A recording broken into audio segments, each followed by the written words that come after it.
पिछले वीडियो में हम लोग आर्टिकल्स को पूरी तरह से कवर कर चुके हैं। इस वीडियो में एडजेक्टिव को देखेंगे।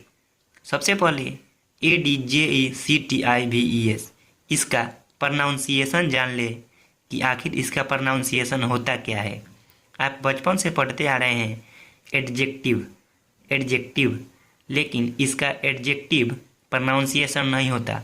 इसका प्रोनाउंसिएशन होता है एडजेक्टिव एडजेक्टिव, जो यहाँ पर हम लिख दिए हैं एडजेक्टिव। प्रोनाउंसिएशन होता है एडजेक्टिव और इसे हिंदी में बोलते हैं विशेषण विशेषण। इसे एक एग्जाम्पल के द्वारा समझते हैं। जैसे ADJUST और ADJECTIVE में डी साइलेंट हो जाता है, क्योंकि प्रोनाउंसिएशन ट्रिक इस प्रकार है। यदि ए और जे के बीच में डी आए तो डी साइलेंट हो जाता है। इसका मतलब ADJECTIVE इसका उच्चारण होगा एडजेक्टिव और ADJUST इसका उच्चारण होगा एडजस्ट। यदि आप ADJUST को एडजस्ट बोल रहे हैं तो आज से आप ADJUST को एडजस्ट नहीं बोलेंगे, एडजस्ट बोलेंगे, एडजस्ट। ADJECTIVE को एडजेक्टिव नहीं एडजेक्टिव एडजेक्टिव बोलेंगे। यही प्रोनाउंसिएशन ट्रिक है। अब फिर एडजेक्टिव को देखते हैं। एडजेक्टिव होता क्या है? एडजेक्टिव एक शब्द है जो किसी नाउन या प्रनाउन की विशेषता को बताने के लिए प्रयुक्त होता है। जैसे Sita is a beautiful girl, तो यहाँ पर गर्ल एक नाउन है और नाउन का विशेषता ब्यूटीफुल से है कि सीता कैसी है, तो सुंदर है। तो सुंदर एक एडजेक्टिव हो गया और गर्ल एक नाउन हो गया। तो नाउन की विशेषता को एडजेक्टिव बता रहा है। जैसा कि डिफिनीशन में लिखा है कि एडजेक्टिव एक शब्द है जो नाउन और प्रनाउन की विशेषता बतलाता है। जैसे ही इज स्मार्ट, तो यहाँ पर ही एक प्रोनाउन है, स्मार्ट एक एडजेक्टिव है। तो वह कैसा है, उसका यह विशेषता हुआ ना कि वह स्मार्ट है। सीता की भी एक विशेषता है कि वह सुंदर है। यहाँ पर Mohan is handsome, Mohan is handsome, Mohan की भी यही विशेषता है कि वह हैंडसम है। तो कहने का मतलब यह हुआ कि एडजेक्टिव संज्ञा और सर्वनाम मतलब नाउन और प्रनाउन की विशेषता को बतलाता है। एडजेक्टिव के 10 प्रकार हैं। एडजेक्टिव के कितने प्रकार हैं? 10। यदि आप अच्छी तरह से एडजेक्टिव में कमांड पाना चाहते हैं तो इस वीडियो को पूरा देखकर एडजेक्टिव को हमेशा हमेशा के लिए अपना लीजिए। एडजेक्टिव के 10 प्रकार हैं। 10 प्रकार में पहला है adjective of quality. Adjective of quality, इसे हिंदी में कहते हैं गुणवाचक विशेषण।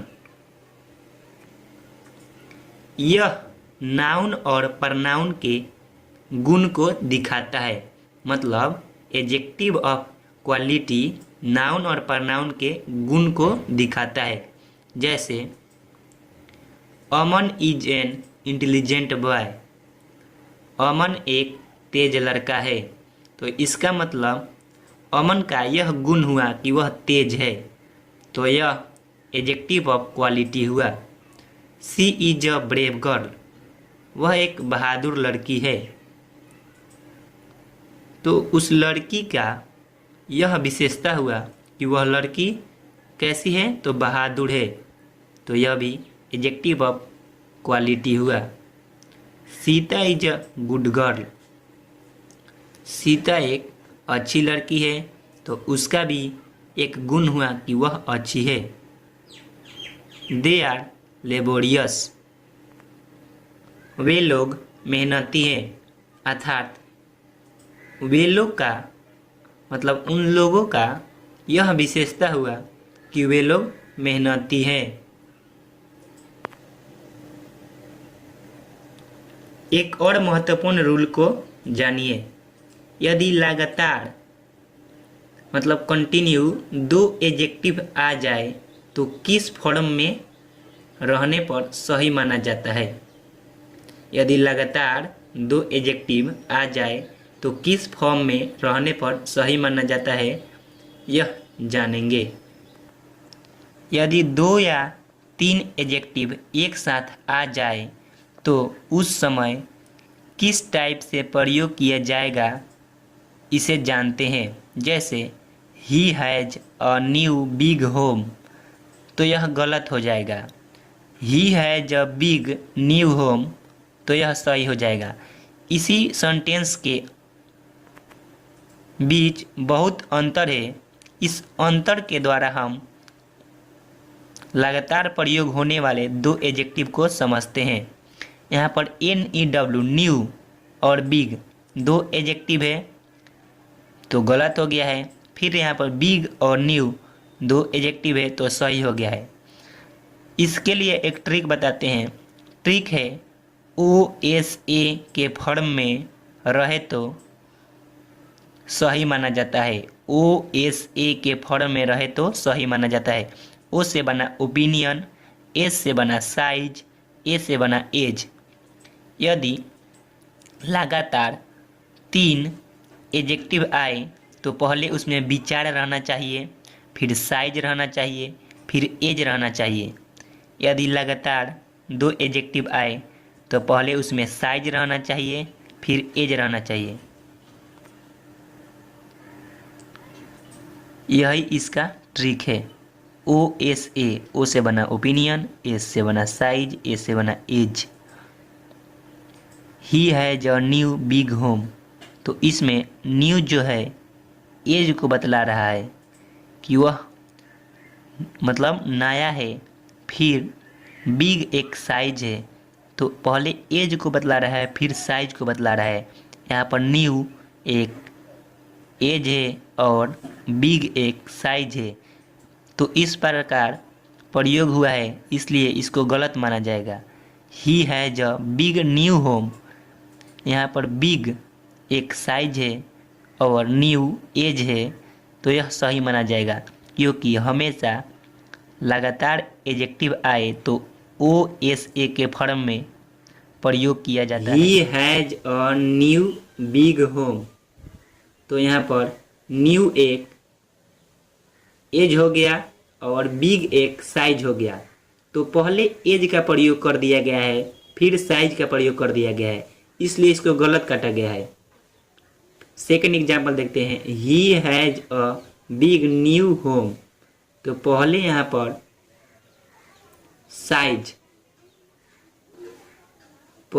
साइज का प्रयोग किया गया है। जैसे बिग एक साइज है, स्मॉल एक साइज है, मतलब छोटा बड़ा साइज हुआ।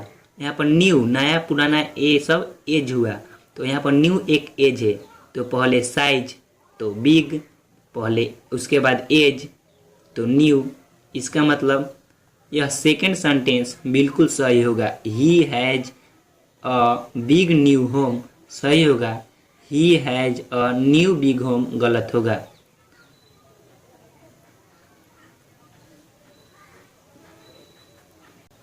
एडजेक्टिव ऑफ नंबर, जो कि एडजेक्टिव का 3rd नंबर प्रकार है। एडजेक्टिव ऑफ नंबर को एक और नाम से जाना जाता है numeral adjective. Numeral adjective, adjective of number को किस नाम से जाना जाता है? Numeral adjective. अब एडजेक्टिव ऑफ नंबर को 2 भागों में बांटा गया है, डिफिनिट, इनडिफिनिट। डिफिनिट मतलब निश्चित इंडिफिनिट मतलब अनिश्चित। डिफिनिट में आ गया 100, 50, 40, 100, 20,000 etc। इसका कहने का मतलब है कि गिनती में जितने भी संख्या आते हैं वो सब डिफिनिट हुए। और इंडिफिनिट में some, any, various, a few, little. Some मतलब कुछ, कुछ कहने से यह पता नहीं चल रहा है कि कितना कुछ।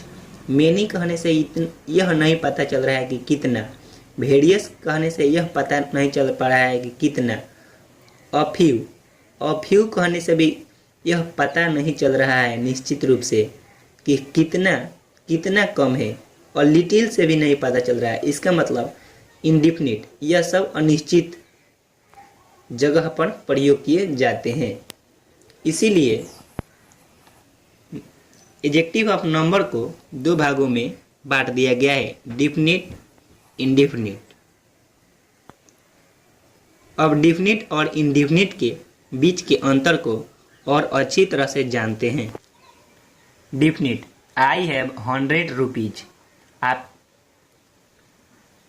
आप इन दो सेंटेंसों से डिफिनिट और इंडिफिनिट के बीच के अंतर को अच्छी तरह से जान सकते हैं।